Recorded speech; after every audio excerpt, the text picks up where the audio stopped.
You're listening to School Counseling Simplified, a podcast with easy-to-implement strategies for busy school counselors. Here's your host, Rachel Davis from Bright Futures Counseling. Raise your hand if you're ready to finally stop taking work home with you and actually start taking a lunch break. Or spend more time helping students, the reason you got into this profession, and less time doing stuff like bus duty. And if you're ready to finally use data to showcase the importance of your program and the progress your students have made. If any of those things sound like you, then I have got the ultimate solution for you, and that is my stress-free school counseling course. Now you may be thinking, wait, you've talked about this before. I have. So my stress-free school counseling course used to only be launched a few times a year, but now it is available all year long. And it is at a discounted price. This is perfect if you're the counselor who wants to work through it at your own pace. If instead of going through with a cohort and doing things together, you want to get to it when you can because you have a busy schedule. But first, let's see if you're even the right fit. Does this sound like you? You're a new counselor who wants to get started on the right track and not make mistakes and then redo things later. Or maybe you're a veteran counselor and you're feeling burnt out. Or maybe you're just a counselor who feels overwhelmed and stretched too thin. It's so hard to do all the things at once. Or maybe you're a counselor determined to change your program from reactive to proactive. Well, you're in the right place. Stress-Free School Counseling is totally for you. It's a 5-module digital course. So what that means is you get to watch video modules of me talking to you, just like I do here on the podcast, and teaching you in different areas like scheduling, organization, data collection, advocating for your role, and handling pushback. If this sounds like something you may be interested in, if you're a lifelong learner and can't wait to improve your counseling program, you're going to love this. And of course, it's stress-free. Head over to stressfreeschoolcounseling.com/enroll to get started today. Hey there, welcome to another episode of the School Counseling Simplified podcast. So first, before we get started on what we're going to dive into today, I just want to say happy Thanksgiving week, and I am so thankful for you. I love my listeners. I so appreciate you guys taking the time out of your day to listen to these episodes, and I just love it when I get feedback saying how helpful it is. I wanted to read a few DMs that I've gotten that just really warmed my heart and made me feel so thankful for you guys.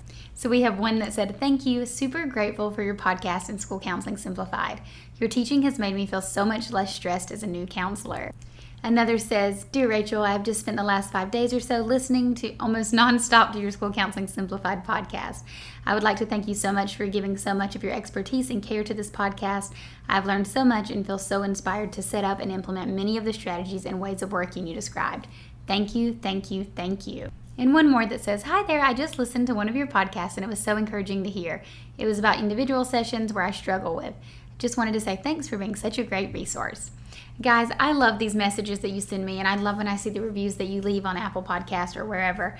They mean the world to me. So thank you so much for being a loyal listener. Okay, enough mushy stuff. Let's dive into today's episode. So as I've talked about before, during the month of November, we have 5 Tuesdays. So each Tuesday we're focusing on a different part of my stress-free school counseling framework. We started with scheduling, then organization and data collection. Today we're going to talk all about advocating, a topic I'm super passionate about. And then next week we'll wrap it up with how to handle pushback. So I did an episode on advocating quite a while ago that I think you'll find super helpful. So we'll link to that in the show notes. But I wanted to talk to you today about how you can use 2 things to help you advocate for your role and your program, and you're going to be impacting more kiddos while doing so. And those 2 things are batching your communication and using a counseling log.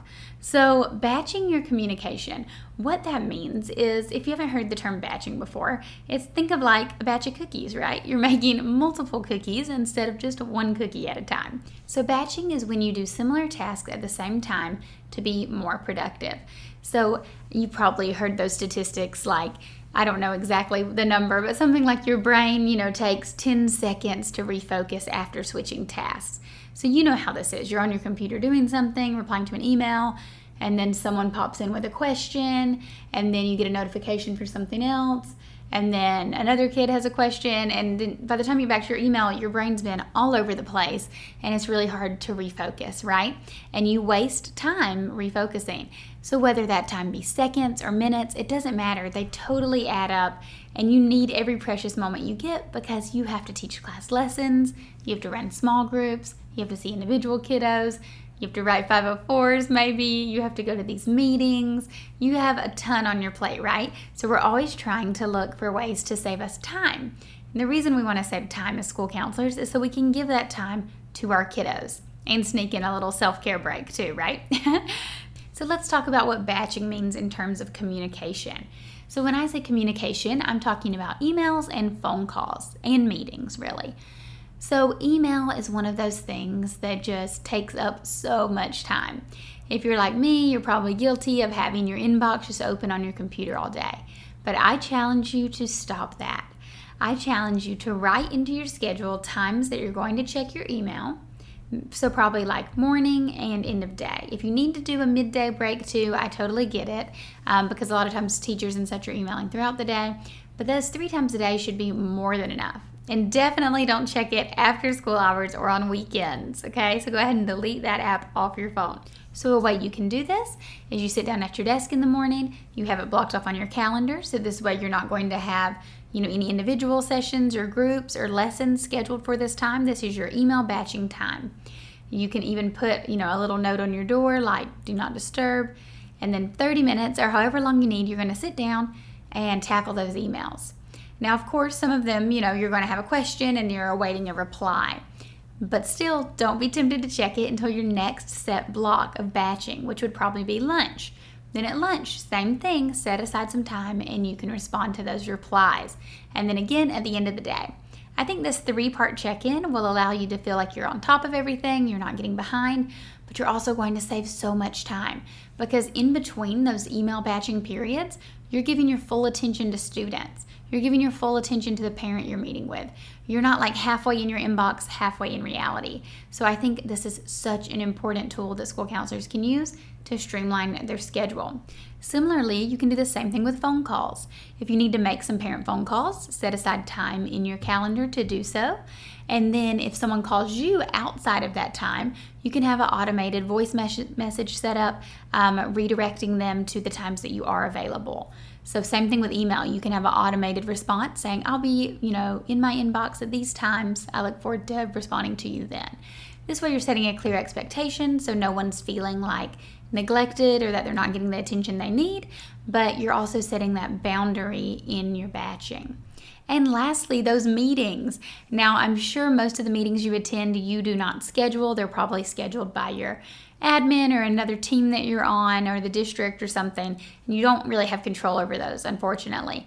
But the ones that you do have control over, if you're meeting with teachers or parents or any kind of check-ins like that, you have control over those and you can pick when you want them. So you can have a batching spot in your calendar for meetings, and you want to always schedule your meetings during that time, if possible. Meetings are a little trickier than email and phone calls, but if possible, you can do the same thing and batch your meetings. Now you might be thinking, cool, it sounds like you just gave us more scheduling advice. What does this have to do with advocating? Well, when you optimize your schedule using batching, remember that's doing similar tasks at once to save time, you'll spend less time checking your email, which allows you to spend more time seeing students. So you're helping more kiddos right away. And setting these clear boundaries about when you're available communicates the value of your schedule and allows others to respect your time. That's how we can advocate for our role. When they say, oh wow, she is like a really busy counselor. She's doing these class lessons in small groups and individual sessions. She prioritizes those things. She's not just in her inbox all day. Others will start to respect your time and then in turn respect your position as the school counselor. So that's how you can use batching communication to advocate for your role and your program. Now let's talk about how you can use a counseling log. So first up, What is a counseling log? I love a counseling log. So a couple of weeks ago, I did an episode on how to use a caseload spreadsheet.